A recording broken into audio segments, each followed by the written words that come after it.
Welcome back to the channel. Welcome back. It's your boy Hip Hop Lobbyist. Let me make sure we have the Canvas stream right, because we've been streaming on Canvas as well, just so you know, present to people as they basically would like. Make sure the mic works, mic levels are there. Hope everyone's having a good old Monday. Feels like a Tuesday. That Thursday holiday really threw things off. I don't care what nobody says, right? Threw me off at least. And a couple other things. But either way, welcome back to the channel. It's your boy, the Hip Hop Lobbyist. I appreciate every single one of y'all who came into the stream last night. We had over, well, this morning, about 12 hours ago, we had over 100,000 people here. Picked up 89 subscribers. I appreciate everybody, the new subscribers who came in last night. Give me 2 claps and a Ric Flair. It's always appreciated that we have new fans, subscribers, and things of that nature coming across. So what we're going to do is actually tap into a press conference President Trump is having right now with the Prime Minister of Israel. And we're going to tap in there. But more than anything, I want to appreciate every single one of y'all for joining again last night, checking out the channel. Hope you're having a good week. Hope you had a good holiday weekend. Enjoy time with your family for what it should be or could have been. I know that for some folks, the holidays aren't that great. For me, it always, the holidays are kind of tricky for me because, sorry, trying to get these channels right here, this frame right.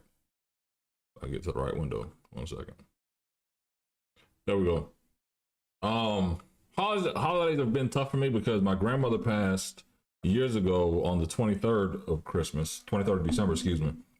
So it always kind of made Christmas a little indifferent, you know what I'm saying? So with my wife and my son and my family, have their birthdays around this holiday and just celebrating. This is actually one of the better holidays I've had in a long, long time. So it was a great overall feeling. But to that point, you know, we got to get back to it.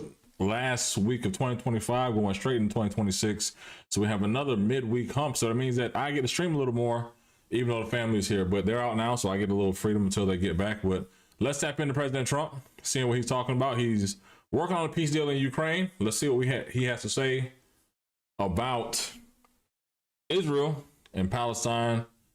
Let's see what's happening there. You know, the winter White House in Palm Beach is something different. But let me shut up and let the president talk. Settled 8 wars. But we don't know the countries.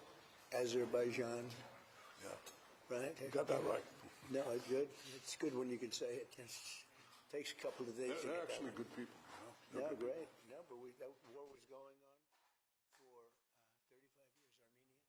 That war was going on 35 years. Nobody even knew it.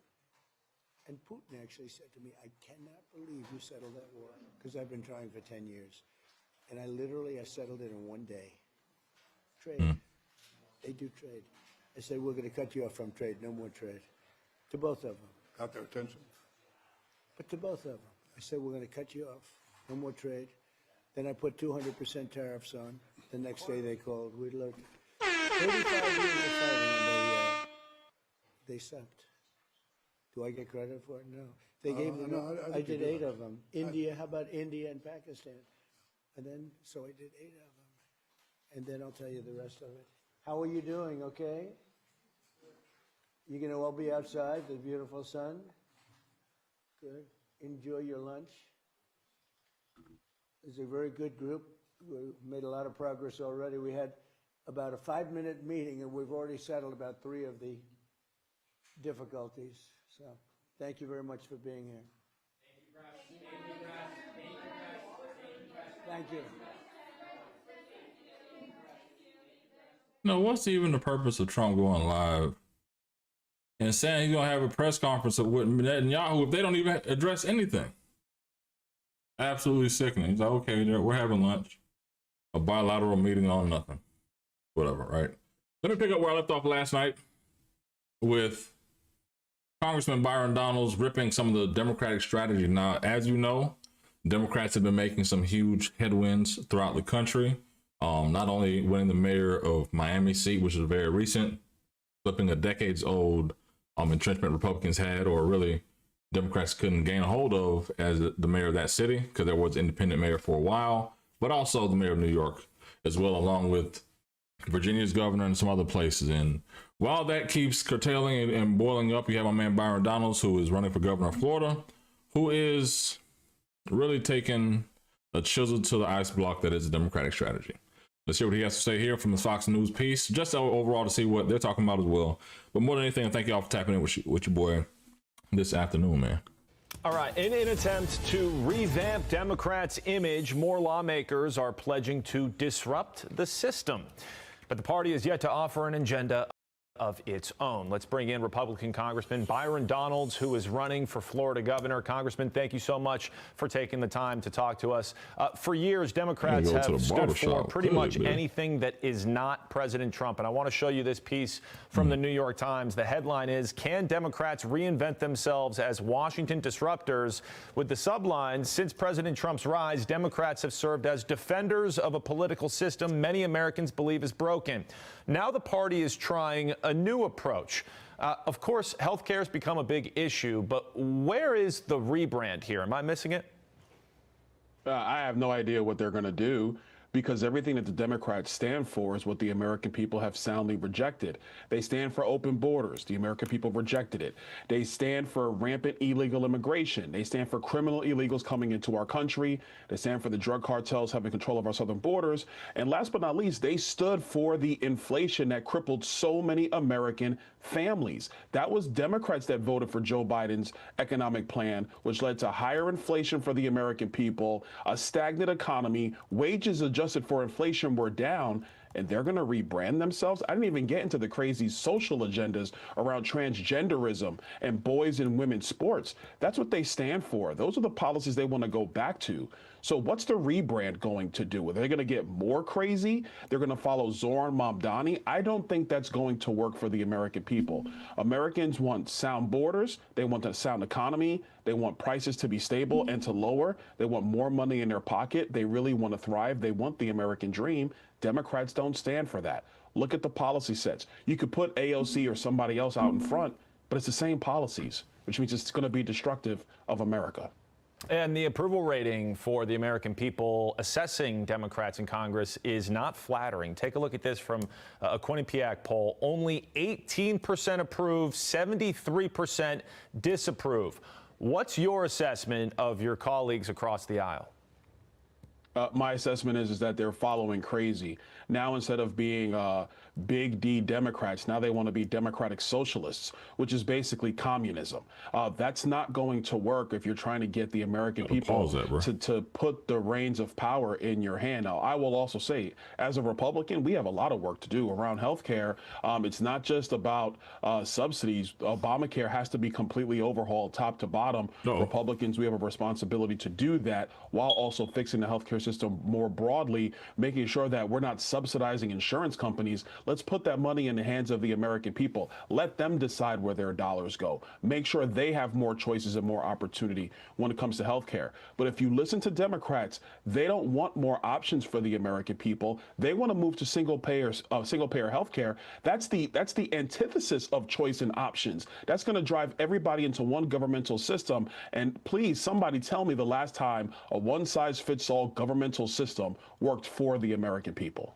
So the Democrats actually had some successes in the most recent elections in New Jersey and Virginia.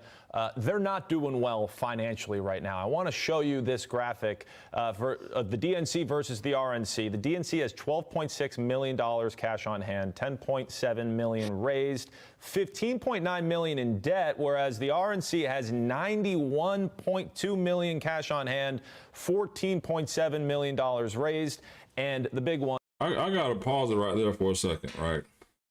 You're gonna say, yeah, there's zero in debt. Okay, cool. That's absolutely wild. This is looking like Florida.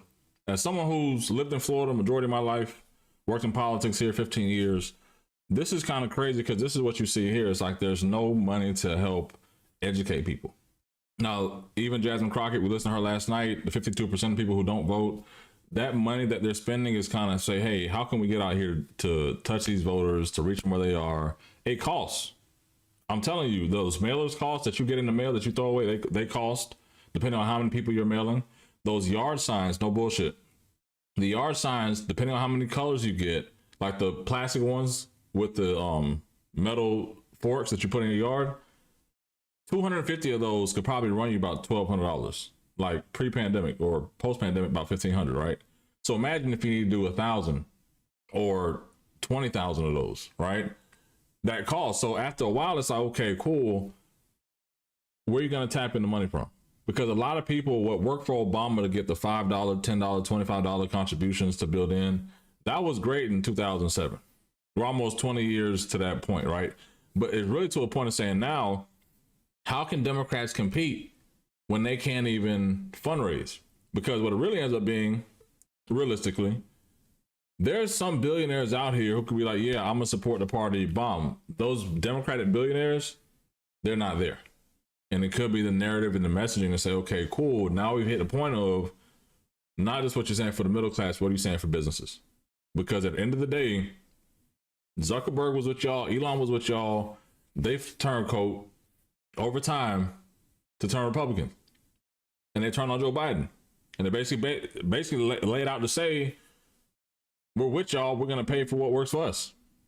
And I don't think the policies are there. And I hate to say it, but it's two things that have to happen. Either the individual people who complain have to give more than the protest, more than going out for activism, but actually giving physical dollars towards the parties or their initiatives to push these things forward, because this is going to be a bloodbath if that's the case. Like, Democrats have a fighting chance, but they'll be drowned out in the narrative. And this is just the RNC.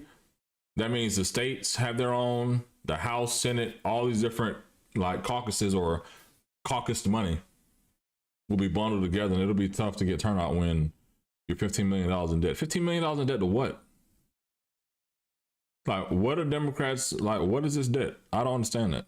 But appreciate y'all tapping in. Let's get back to it. On $0 in debt. Why is there such a big difference in the financials? Number one, the Democrats really don't have a message. Two, everybody knows that the Republicans, we are going to push forward with President Trump's agenda. You want to talk about energy prices? The president just the other day announcing the reopening of 3 Mile Island. That's going to help lower electricity costs in the Northeast. Two, he wants to drill more. He wants more natural gas, again, to decrease energy prices in the United States for the American people.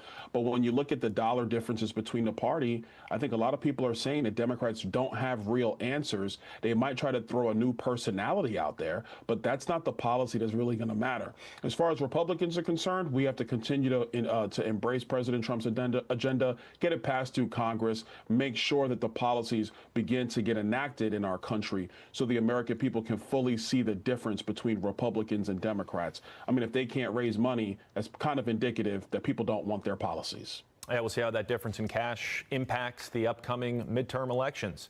Congressman, have a great weekend. Thank you so much for your time. Hey, yeah, I'm not popping now. That was a straight interview. I think it's going to get to a point of, and Byron's going to feel it, to a point of saying, okay, we get the fact that you have Trump's endorsement. Trump's endorsement isn't going anywhere unless something crazy happens, right? Cool. What about you? Like, what do you specifically want to do in these situations for these communities, right? Because it's great to say what President Trump is doing when you're in Congress, what you're fighting for, and it's great, you know, he's probably supporting us, watching this on TV, but it gets to a point of saying, okay, cool, you as the next governor, we're about a couple hours away from 2026, that narrative is going to have to flip into what you want to do for every Floridian, from Jacksonville to Palm Beach, Miami-Dade, Coral Gables, all the way up to Pensacola, Chieftain, all the areas, Ocala, Tampa, Orlando included. But either way, don't forget about Naples. Let me get to the next one. We're just really picking up. If you were watching the stream last night, we were having a great time. Actually, I'm gonna go to something else that could be more concerning. I don't know where I'm going. Is my son came down, like every 2 or 3 hours he was like, we're having these sleep interruptions, so it's really throwing off my midnight stream. So we were going, I planned on getting through most of this last night, but we weren't able to. So now it's to a point of saying, all right, cool, let me get back to where I had planned to go last night and then pick up where we're at. And Trump happened to go live, and I queued it up thinking he'd have a whole 45 minutes, but he only had lunch for 5. Crazy. But either way, let's get into this. I normally don't discuss a lot of the individual soundbiters that are out there. Candace, Owens, Ben Shapiro, Roland Martin, the rest. Only because it's like, it's one thing, of course, you know, the clickable content, but then there's other thing to say, all right, cool. I don't really agree with none of the shit that y'all say. Because they've had the platform for years, and I just think it's like more spewing the divisiveness.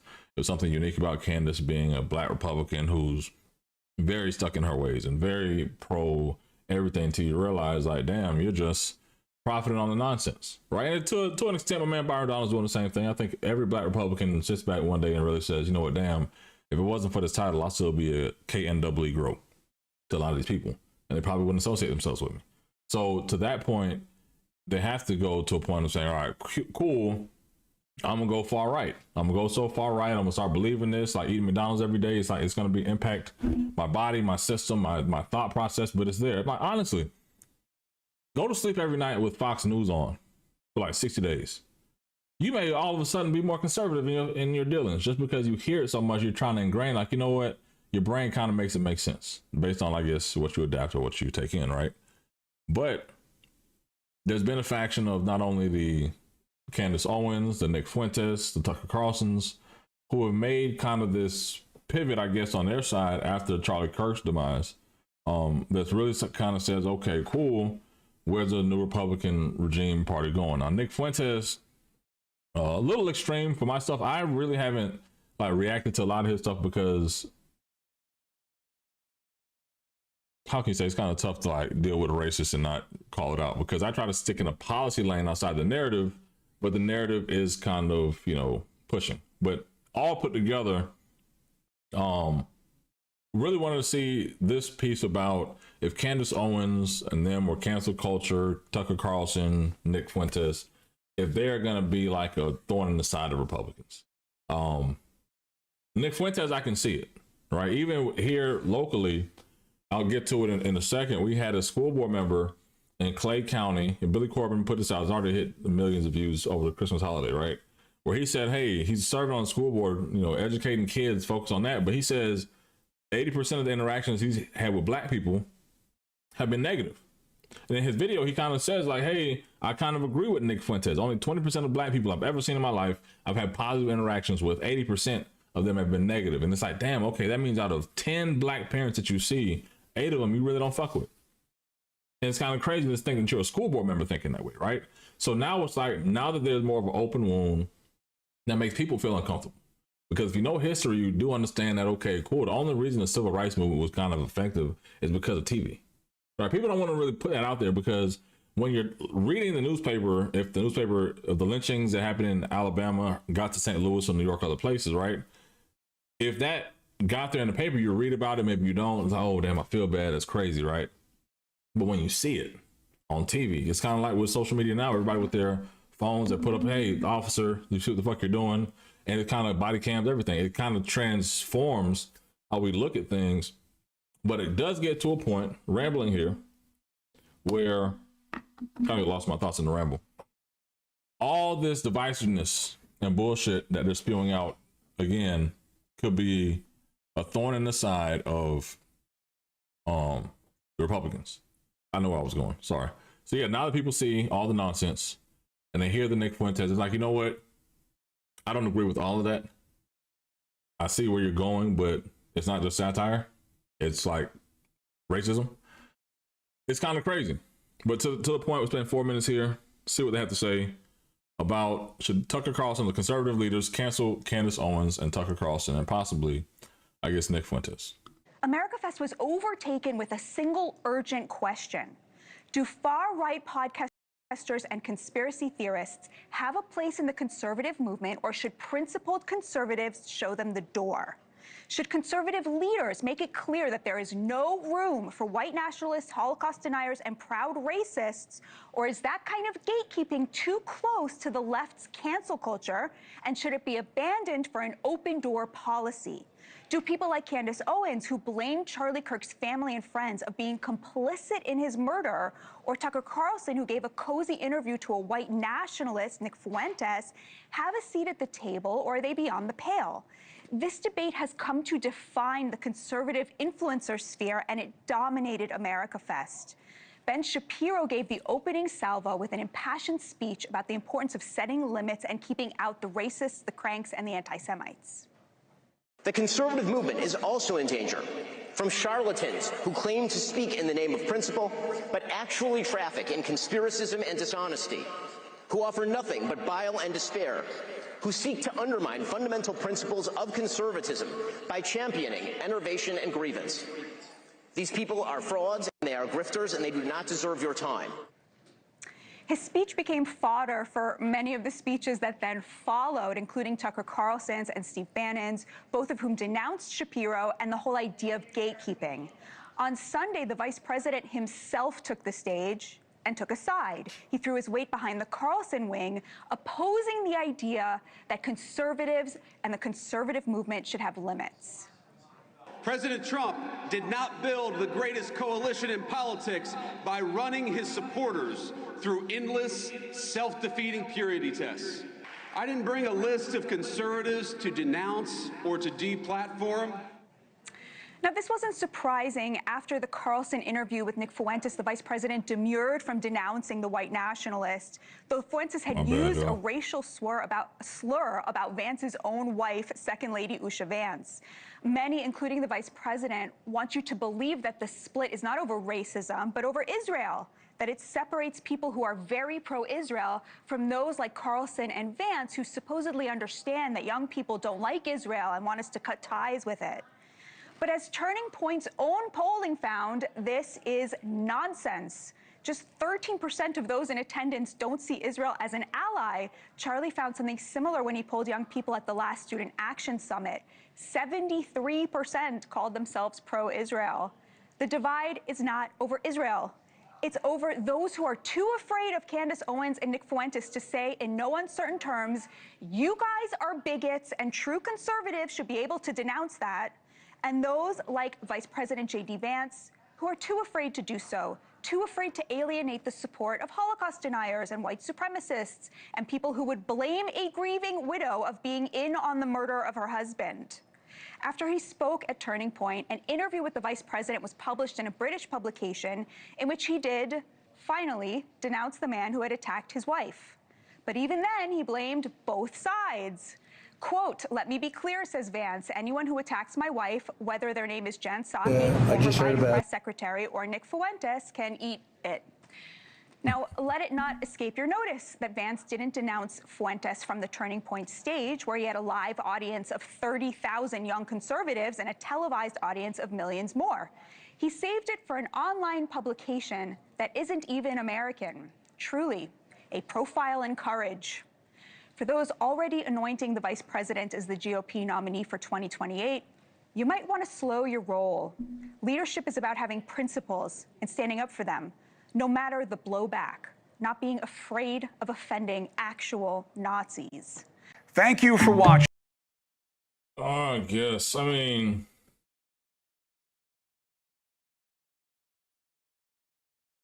it's the Republicans' problem. The narrative has been out there. People have known about it for years. One thing people have also known about for years, clearly, that they found out this week was a fraud happening in Minnesota. Taxpayer-funded allegations that I'm quite sure most of you have seen. I'm flipping over there next because it's been ignored, and a lot of the gubernatorial candidates that are coming for Tim Walz, I guess, are there, and this doesn't help Democrats. When you look at the crime stats that came out, 25-year low or 20-year low in crime, on top of the immigration piece, on top of this happening in Minnesota, it really does make you think like, damn, what the hell is happening, right? This administration is fastest. Let me check this chat real quick because the chat does pop off. I saw somebody say, why is so many concurrent viewers, but not a lot of people? Actually, no, I'm going to go to Netanyahu and Trump. My bad, I did have that queued up by mistake. Let me get there. But let me check the chat first. Because, yeah, the chat's always live for some odd reason. I don't know why the people don't like it. Just like I don't know why people watching don't subscribe. So we have almost 1,000 people here. If it's your first time here, I am a hip-hop lobbyist, professional lobbyist here in the state of Florida. I've been doing this for 15 years, roughly whatever, but I never wanted to work in politics. I really just fell into it, right?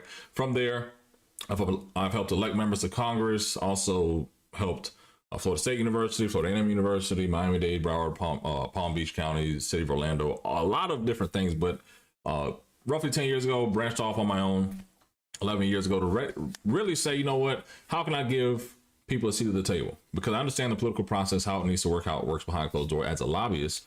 And it's like, damn, how do you do that? So collectively, I started focusing on more appropriations, making sure that nonprofits, people that work in education, after school reading programs, people that want to sell the technology to government, things of that nature, and they can, at least have someone who can help work for them in the process. So that's what I've been able to do the past 15 years. And all of a sudden, this past year, I started streaming. We had roughly 400 subscribers. It's roughly in April. I started streaming a little more. Now we're close to 9,000 subscribers. So if you're one of the 700 people here and first time here, go and hit that subscribe button. We can go ahead and do that. But for the interim right now, let's get back to President Trump and Prime Minister Netanyahu and see what they were speaking about earlier. I appreciate everybody tapping in on the stream today. Oh, let me get to the right screen. There it is. Actually, but I don't know about it. That would be too bad. That would not be good. What was the outcome of your telephone call with President Putin this week? I had a very good talk this morning. I waited till this morning because it was pretty late by the time we finished, like 2:30 in Russia, 2:30 in the morning. And we had a very good talk.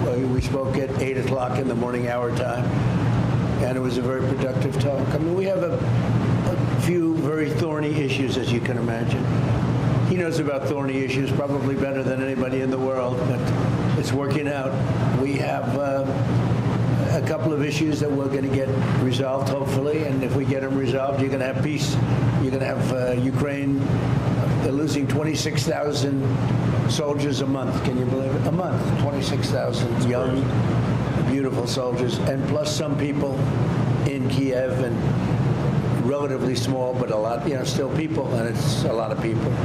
But 26,000 soldiers were killed last month. Yes, please. President Trump, are you going to allow Turkish forces, or do you expect Turkish forces to be stationed in Gaza?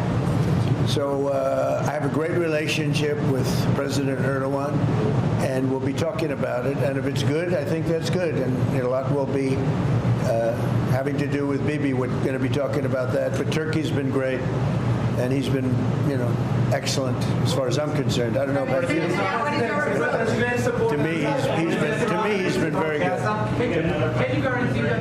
Sure. Yes. Mr. President, can you tell me a little bit about your relationship with Prime Minister Netanyahu and how important it is for you to see him be pardoned by the Israeli president? Look, he's a wartime prime minister. He's done a phenomenal job. He's taken Israel through a very dangerous period of trauma. Israel with other people might not exist right now, if you want to know the truth.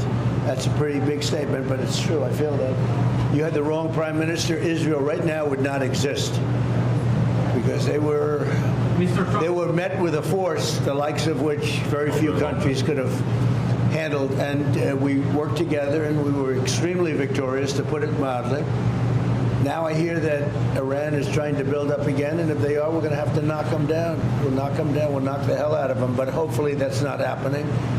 I heard Iran wants to make a deal. If they want to make a deal, that's much smarter. They could have made a deal the last time before we went through, a big attack on them, and they decided not to make the deal. They wish they made that deal. So I think, again, they should make a deal. They want to make a deal, but sometimes that doesn't happen. Yeah, please. Mr. Trump, hi. Nadav Elimelech, 24 News Israel. Would you support the overthrow of the Iranian regime? Who? Iranian regime. I'm not going to talk about overthrow of a regime. They've got a lot of problems that are in. They have tremendous inflation. Their economy is bust. Their economy is no good. And I know that people aren't so happy, but don't forget, every time they have a riot or somebody forms a group, little or big, they start shooting people. They kill people. And the people tend to... That's not on me, that's on the I've watched this for years. There's tremendous discontent. They form 100,000, 200,000 people. All of a sudden, people start getting shot. And that group disbands pretty quickly. So I've watched it for years. They're vicious people, yeah. Mr. President, will you support an attack Israeli attack on Iran if Iran will not have a deal. If Iran will continue with their ballistic missiles and also nuclear weapons. If they will continue with the missiles, yes. The nuclear, fast. Okay? One will be yes, absolutely. The other was, we'll do it immediately. Mr. President, Ron DeSantis from Channel 12 News. What are your plans regarding Gaza for the next few weeks? Well, we're going to be dealing on Gaza. That's why this very great prime minister is here right now. We're talking about Gaza. We're talking about a lot of things. We have about 5 major subjects that we're discussing, and Gaza will be one of those subjects. Mr. President, can you guarantee that the last hostages, Philip, will be released before we continue to the second phase of the Gaza plan? Well, let's put it this way.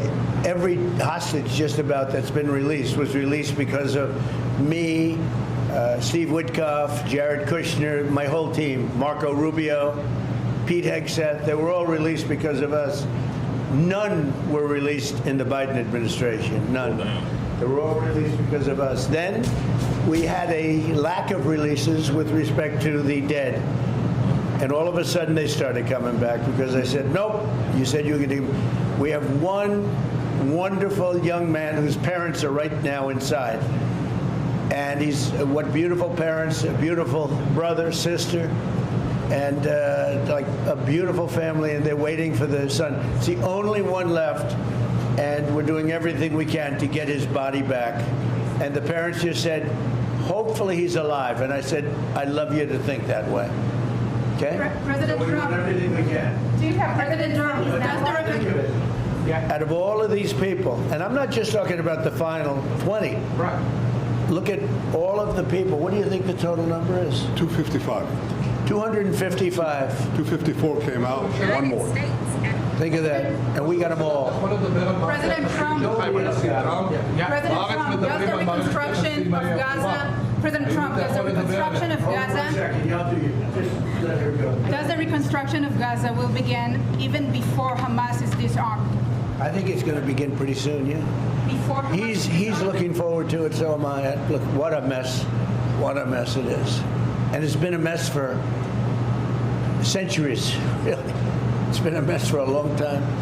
It seems to be born for that, but we're gonna straighten it out. No, we're already starting certain things. We're doing things for sanitary conditions and others.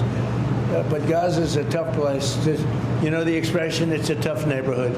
It's truly a tough neighborhood. Yeah, you had a question in the back? Go ahead. Yeah, please, go ahead. I'll ask you about the relationship between you and the Prime Minister. What about it? They said that there is no relationship, good relationship between you. I don't think it can be better. We just won a big war together. You know, if we didn't beat Iran, you wouldn't have had peace in the Middle East because nobody would have been able, the Arab countries who have been fantastic would not have been able to make a deal. If we didn't wipe out their nuclear, we wiped it out. If we didn't wipe out with our beautiful B-2 bombers, if we didn't, and we sent a lot of Tomahawks in there also, by the way, from a submarine. And what about the pardon that the Prime Minister? A pardon? I think he will. How do you not? He's a wartime prime minister who's a hero. How do you not give a pardon? You know, I think it's a very hard thing not to do it. I spoke to the president, and it's on. I mean, he tells me it's on its way. Mr. President, you can't do better than that, right?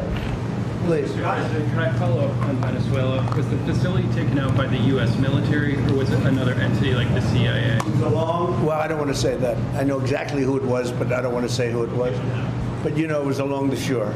Mr. President, have you or anyone in your administration talked to Maduro in recent days? Well, I spoke to him. Recently? Pretty recently. Reasonably, but nothing much comes of it, yeah. Mr. President, can you explain the importance? You have to understand what he's done. They've sent billions of dollars of drugs in. But maybe just as bad, they've sent hundreds of thousands of people in from jails, from prisons, from mental institutions and insane asylums. The drug lords, the drug dealers were all sent into our country. But think of it, what he's done. Trent-Netanyahu, probably the worst gang. They cut off people's fingers. One man made a phone call to complain about them. He cut off their hand. They cut off his hand. Don't ever make a phone call again. We'll cut off your hand. After that, we'll kill you, they said. That was in Colorado. They sent in all of the bad ones. They sent in some bad people. And that to me was just terrible. And they send in drugs. Now, I will say this, 97% of the drugs coming in by sea stopped. We're trying to figure out who the other 3% are. They have a hard time getting people to pilot those boats. But 97% of the drugs coming in by the ocean, by the sea, by water, are gone. Every boat that we take out, we save 25,000 lives of Americans. Thank you very much, everybody. We'll see you. We're going to have a big meeting, and we'll see you in a couple of hours if you'd like. And if you'd like, you can come up and have lunch like you did yesterday. Would you like that or not? Do you want that? Because some of them think it's terrible. It's a bribe. But, you know, a bribe for $25, I don't know. If you'd like, you can go. And if you don't, you can stand in a driveway and melt. All right? But if you want, will you work on that, Margot? Yes, sir. Is Margot doing a good job? She's a star. She's too nice. Her only problem, she's too nice to you. And you're not nice to us, but that's okay. Margot, take them up and have a beautiful lunch, and we'll see you later. Are you worried that the strike, the alleged strike on Putin's residence could scuttle the peace? Yeah, I don't like it. It's not good. I heard about it this morning. You know who told me about it? President Putin told me about it. Early in the morning, he said he was attacked. It's no good. It's no good. Don't forget, you know, the Tomahawks. I stopped the Tomahawks. I didn't want that. Because we're talking about, you know, it's a delicate period of time. This is not the right time. It's one thing to be offensive, because they were offensive. It's another thing to attack his house. It's not the right time to do any of that. And can't do it. And I learned about it from President Putin today. I was very angry about it. What? Don't you have U.S. intelligence services that monitor that region very closely? Is there any evidence? Well, it came out. Well, we'll find out. I mean, you're saying maybe the attack didn't take place. It's possible too, I guess. But President Putin told me this morning it did. One question, Mr. President. Can you expound on the importance of a strong relationship with the state of Israel? And Mr. Prime Minister, you called President Trump the strongest friend for the state of Israel. You've worked with numerous administrations, numerous presidents. Can you expound on that and what makes President Trump such a strong friend for the state of Israel? Why don't you go first? I'll say it again and again and again. We've never had a friend like President Trump in the White House. It's not even close. And I think you can judge that by not merely by the frequency of our meetings, but by the content and the intensity. I think Israel is very blessed to have President Trump leading the United States, and I'll say leading the free world at this time. I think it's not merely Israel's great fortune. I think it's the world's great fortune. Well, I just want to say that it's very important who the Prime Minister and President of Israel is. We have a great relationship. It was an honor to speak before your leaders. That was a great honor for me. I think it has not happened before, or something they told me. But the relationship's been extraordinary, and Bibi's a strong man. He can be very difficult on occasion, but you need a strong man. If you had a weak man, you wouldn't have Israel right now. Israel would have been, you know, Israel with most other leaders would not exist today. They would not exist. And now they're stronger than ever. Yeah, please. Are you going to ask Netanyahu to sign this agreement with Syria? Well, I hope he's going to get along with Syria, because the new president of Syria is working very hard to do a good job. He really is. I know he's a tough cookie, and he's, you know, you're not going to get a choir boy to lead Syria. That's the one thing I would say. So I hope they're going to get along, because, you know, I dropped the sanctions on Syria because otherwise they wouldn't have had a chance. We want to see Syria survive.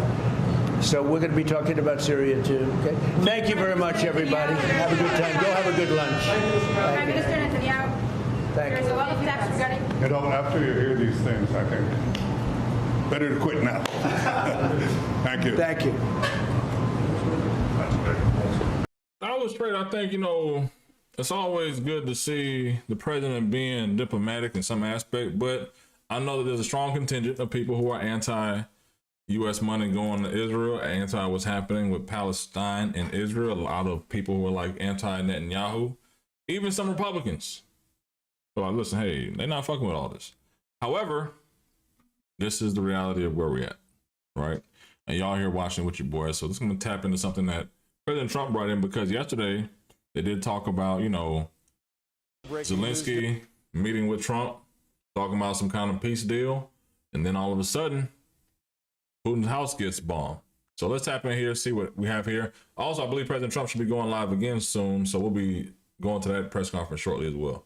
If he jumps in, then I'm going to cut this, but appreciate y'all for being here. New reports just into the Situation Room that Russia is accusing Ukraine of attacking one of President Vladimir Putin's residences overnight. It's a claim that the Ukrainian President Zelensky strongly denies. CNN senior international correspondent Fred Pleitgen is joining us right now. Fred, you've spent a lot of time reporting from Moscow. What do you make of this accusation? Yeah, it came from the Russian Foreign Minister Sergei Lavrov, Wolf, I would say about an hour, maybe a little bit more before or ago. And this was a press conference from Sergei Lavrov with some audio where he accused the Ukrainians of attacking a residence of Vladimir Putin in the Novgorod region, which is fairly close to Moscow. Now, the Russians are saying that 91 UAVs, drones, were used in this attack, that these drones were shot down, and that there are no reports of casualties. Now, the Russians, of course, irate about all of this. Sergei Lavrov, the Russian foreign minister, Wolf, coming out and saying that the Russians are going to have to rethink their negotiating position, accusing the Ukrainians of terrorism. And the Ukrainians themselves, by the way, also very quick to react to all of this. In fact, Volodymyr Zelensky, the president of Ukraine, denying that the Ukrainians attacked this residence, claiming that the Russians are trying to stoke discord between the United States and Ukraine. Of course, right after that very important meeting took place between Ukraine's President Volodymyr Zelensky and President Donald Trump in Mar-a-Lago yesterday. So the Ukrainians unequivocally saying that they did not attack Vladimir Putin's residence, whereas the Russians are saying that this did happen, that they are going to rethink their negotiating position vis-a-vis the Ukrainians and trying to end the conflict in Ukraine because of this attack, Wolf. So are they any closer at all right now to a deal to end this war? No. Well, we just heard a couple of minutes ago, Wolf, that apparently President Trump just finished a phone call with Russian leader Vladimir Putin. We are still waiting to get some sort of readout from that, from the Russian side and from the U.S. side as well. One of the senior envoys of the Russians, Kirill Dmitriev, called these talks vital for peace, but it's unclear how much closer the sides really are to reaching some sort of agreement. One of the things that Volodymyr Zelensky, the president of Ukraine, said is he said that more than 90% of the sticking points he believes have been sorted out, but that there are still two key issues that have not been sorted out. One of them is the Zaporizhzhia nuclear power plant, one of the biggest power plants, nuclear power plants in the world, currently held by Russia, but the Ukrainians obviously saying that this is their power plant, and what to do with that is still being sorted out. But the main issue remains the issue of territories, and if and what territories the Ukrainians would have to cede to the Russians as part of any peace agreement. Volodymyr Zelensky, the Ukraine's president, saying a referendum would be necessary in order to do that. However, he also says that for a referendum to happen, they need a 60-day ceasefire. The Russians are saying that is absolutely not going to happen. They believe that the Ukrainians are going to regroup, so it's going to be very interesting to see what President Trump and Vladimir Putin spoke about in that phone call and whether or not any headway was made in that regard, Wolf. All right, Fred Pleitgen reporting for us. Fred, thank you very much. I want to just get your take on something. Oh, I don't think this war is ending in Trump's presidency, to be fair. Because if it could be real, it could be fake. It's not something I really want to cover, but it's the fact of, what's happening, right? I don't believe it's actually there. But somebody who everybody hates, people love. I'm gonna go to Nancy Pelosi. I'm waiting on the president. So Pelosi speaks with Jonathan Karl on This Week with George Stephanopoulos. I believe it's her last couple of days in Congress. Farewell, my love. Whether or not, there is no real dispute that Nancy Pelosi is the most powerful woman in the history of American politics. After a nearly 4-decade-long career in Congress, Pelosi will retire from the House after this term is up. We caught up with her in Georgetown to take a look at her remarkable career and to discuss her advice to Democrats going forward. The conversation starts with a look back at her very first campaign. I want to go back to the very beginning, 1987. You ran in a very crowded primary to represent San Francisco in Congress. It was close. That race was close. What was that like? Well, it was not any closer than we had anticipated. There were 4 elected officials in the race, and I had never run for public office and the rest. But I'm a big believer, and that's my Baltimore experience too, is you have to own the ground to win the election. And ABC News interviewed you the day before the primary. I see it as a race to represent San Francisco, and I think the issue in the campaign is who can do that job best. Effectiveness is the issue. Your slogan at that time, as you remember, Nancy Pelosi, a voice that will be heard. I bet on that. That's funny, isn't it? Isn't that funny? That I would become Speaker of the House, and of course my voice would be heard, but I never thought of that. Along the way, Pelosi became the first woman to serve as party whip and the first woman to be minority leader. Yeah, as you know, I'm not finished yet. I've been waiting over 200 years. In 2007, the first woman to hold the Speaker's gavel. The House will come to order. I actually never intended to run for leadership. That's what's so funny about this, because I love my committees, appropriations, intelligence. I have 30 years of intelligence while I'm there. And then we lost in 94, 96, 98, and then it's coming up to 2000. I said, you know, being a party chair, I know how to win elections, and I'm just tired of losing.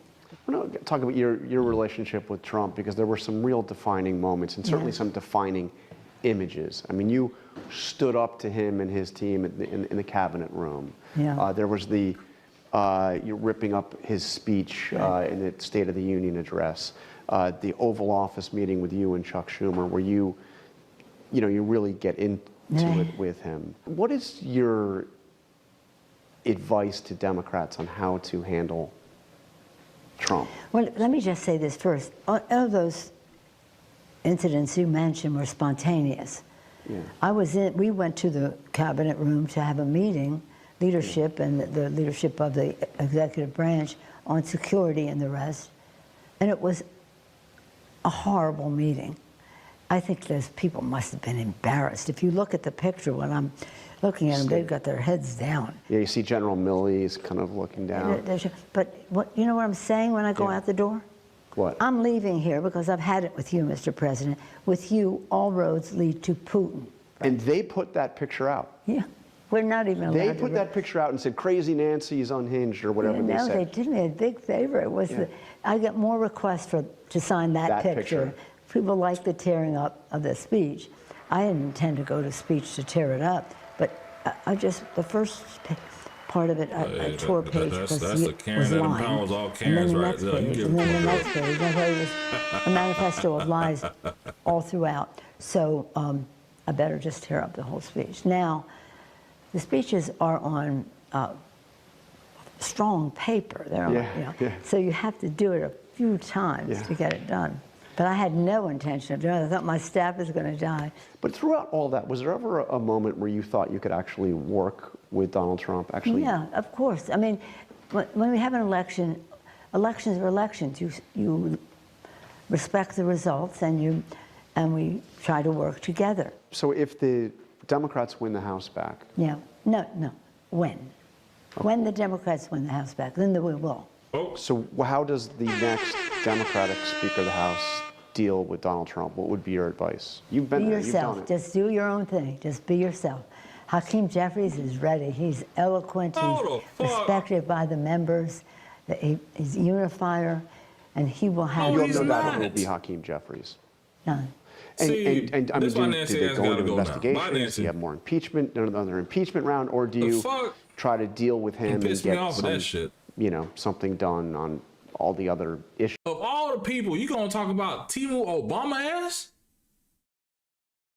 Hakeem Jeffries? Bitch. get something done with him on all the other issues? Yeah. Well, I think what you do is, it's hard to get something that he will sign because of the problem that he has. But you can hold up some of the things that they may put forth. So of course, they have the power of the purse. Yeah. We have the power of the purse. He cannot. But right now, they fucking me up. the Republicans in the Congress have abolished the Congress. They just do what the president insists that they do. You the same that way, will though. be over. So that ends as soon as you have a. She did the same thing to AOC. They bullied AOC to a point of saying, listen, if you don't conform to the way we're doing things, we're not going to support you. They didn't understand that the bag AOC was getting was those $5, $10, $25 contributions. That's why AOC's been able to fundraise and buck the damn system. But she's calmed down because she realized, okay, Nancy was right on some things, but I'm not going to give away my purse strings, right? That's why it is what it is. Like, Nancy really wants to say, okay, cool, as Democrats, it is what it is. I'm going to tell you the facts, right? When I was working with Congressman Lawson here in Duval County, senior advisor, he had a primary against the former mayor of Jacksonville, Alvin Brown, right? First black mayor of Jacksonville, and the congressman who unseated Corinne Brown, no relation, who was here for like 20, 30 years, right? 23 years. So he comes in, and Pelosi said, you know what, Al, I like you. For some odd reason, I think she liked tall black men. I'm going to leave it there. So all put together, you know what Pelosi did in a Democratic primary to control things, control those votes? She came on down here to an event to endorse, even though Democrats aren't supposed to endorse against other Democrats in the primary. So just imagine the Democratic leader doing that, then having a fan on the House floor saying, hey, yeah, I'm a fan. Like, this isn't bullshit. I'm telling you the real. All this is a game to control what side of the fence it is. Trump people are going to do exactly what Pelosi would do if she was in power. That's the bullshit. I see the chat's been saying insider trading, the queen of insider trading. Yes, that part too. It's like, yes, I feel bad. The those WNs ran off in the house and then beat up her husband. Completely uncalled for. Political violence is completely uncalled for. But for the insider trading, it's really quite simple. Think about this. She represents San Francisco, Bay Area, Palo Alto, all the other good stuff, right? Where everything gets made, all the technology, right? So they're all her constituents. So you don't think after a while she's going to pillow talk about the issues that came to discuss with her staff? What are we talking about? What are we even saying? If somebody's going to work on something over 5 or 10 years and they understand, oh, let me go buy this stock while it's $8. So by the time this shit hits $25, $30, $50, I'm gone. That ends as soon as we have the gavel. I'm not, in terms of impeachment, unless you have I've said to people, the one person who was responsible for the impeachments of Donald Trump is Donald Trump. It's not something you decide to do. It's what violation of the Constitution he engages in. So that's not something you say, oh, we're going to impeach him. Well, but you can have the power of subpoena to get information from these agencies of government who are not supplying any information. You had many highs as Speaker. The darkest day must have been January 6th. Absolutely. And amazingly, your daughter Alexandra is with you. She was there. Decades she took her and decades sons and decades. It's not going to because work. she wanted them to witness it will history. Never work. She took them when they were. You have to learn from history. History is, just can't let it keep repeating itself. We have an opportunity to do something that could be phenomenal. And I don't want to be cute. I don't want to be a wise guy, but the Riviera of the Middle East, this could be something that could be so bad. This could be so magnificent. What? But more importantly than that is the people that have been absolutely destroyed that live there now can live in peace in a much better situation because they're living in hell. And those people will now be able to live in peace. We'll make sure that it's done world class. It'll be wonderful for the people. Palestinians mostly we're talking about. And I have a feeling that despite them saying no, I have a feeling that the king in Jordan and that the general president, but that the general in Egypt will open their hearts and will give us the kind of land that we need to get this done. And people can live in harmony and in peace. But the bonds of friendship and affection between the American and Israeli people have endured for generations, and they are absolutely unbreakable. They are unbreakable. I'm confident that under our leadership, the cherished alliance between our two countries will soon be stronger than ever. We had a great relationship. We had great victories together 4 years ago. Not so many victories over the past 4 years, however. Man, that bitch old, man. They done got my ass. My bad, y'all. Little babies. We waiting on the real who Trump-Netanyahu. passed the Affordable Care Act. These fake live streams be And fucking then me this up. was going to be, you witness history, the certification of the Electoral College is a big deal. It's a historical occasion. So that's why she was there. She was there, and she's always got a camera with her. She always has a camera. That's a different story. It's almost attached to her. The remarkable footage her daughter Alexandra captured featured in the 2022 HBO documentary, Pelosi in the House. She is there right with you as you are whisked out of the Capitol. The Capitol, the leadership is being evacuated. The documentary captures the intensity of the day. There are people with guns trying to get into the House chamber. As Speaker Pelosi pleads with military leaders to send in the National Guard. Just pretend for a moment it was the Pentagon or the White House. What's going through your head? I mean, we see the pictures. We see the anguish. We see what's happening to the Capitol. What's going through your head? Well, it was clear that the President of the United States had incited an insurrection. And we begged him to send the National Guard. Typical of him, he never represents the truth. He said, I was going to send it, but they didn't want it. Get out of here. Even Mitch McConnell was on the phone with us saying, get them here right away. Yeah. But they never sent them. This was one of the sad things. January 6th was really sad of itself. But the sorrow of it also springs from the fact that this president is trying to rewrite history, have a different narrative of what happened that day. And what I saw that day was these people coming in. They were going to have a bullet in my F-word head, and they were going to hang a noose for the Vice President of the United States. They had Confederate flags under Lincoln's dome, the dome that Lincoln built. They're in there. They're defecating on the floor. They're insulting the people who make the Capitol nice. And of course, they beat up the police. And he's trying to convince the American people, and his toadies that go along with him are subscribing to that.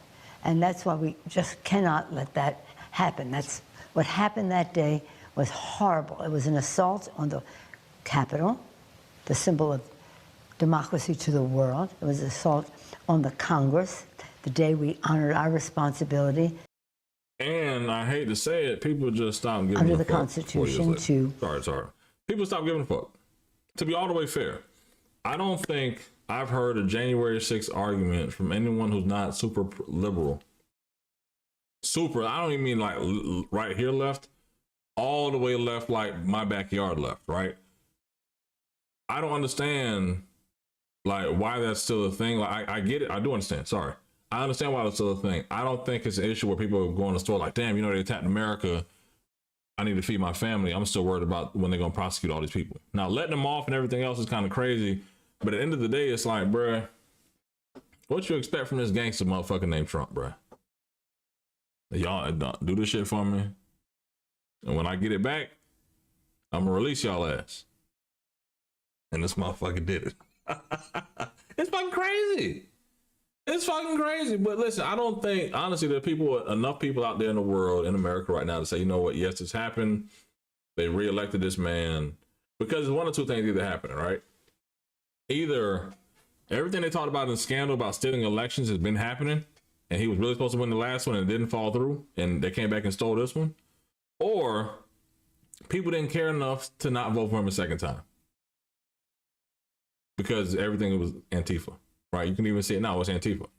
I didn't even realize that Antifa was anti-fascist. I'm like, oh damn, that's what this shit is. That's what anti-fascist is. A gang. Anti-fascism. It's like when you think about it, it's like, wait, how is this Antifa? Yeah, we're just gonna label it this because Antifa just looked like some old Caucasian people just yelling and protesting, but then realizing, oh, they're bused from one part of the country to the next to start these protests, and it's just kind of crazy. But let's finish this Nancy Pelosi thing up. certify the Electoral College, who was elected president. It was an assault on the Constitution of the United States. It was horrible. And we see what happened. They break into your office, they break things, they steal things. Yeah. They're trying to find you. Yeah. And when you, Alexandra, once again, your daughter is with you when you come back into the Capitol. And you said something. You said, I just feel sick at what he did to the Capitol and to the country today. He's got to pay a price for that. Has he paid a price for it?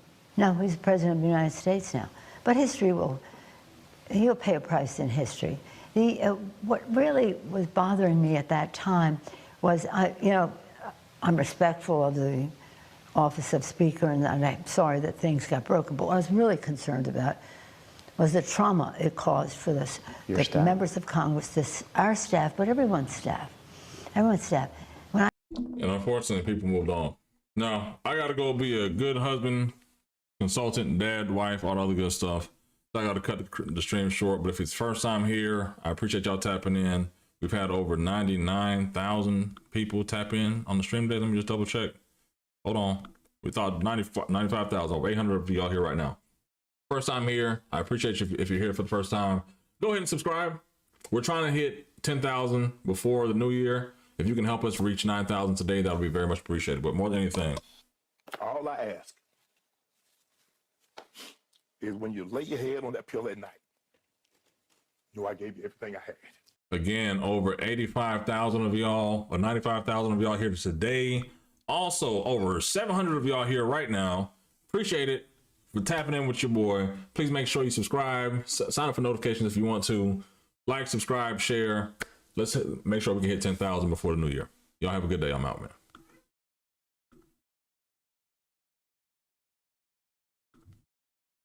Hold on.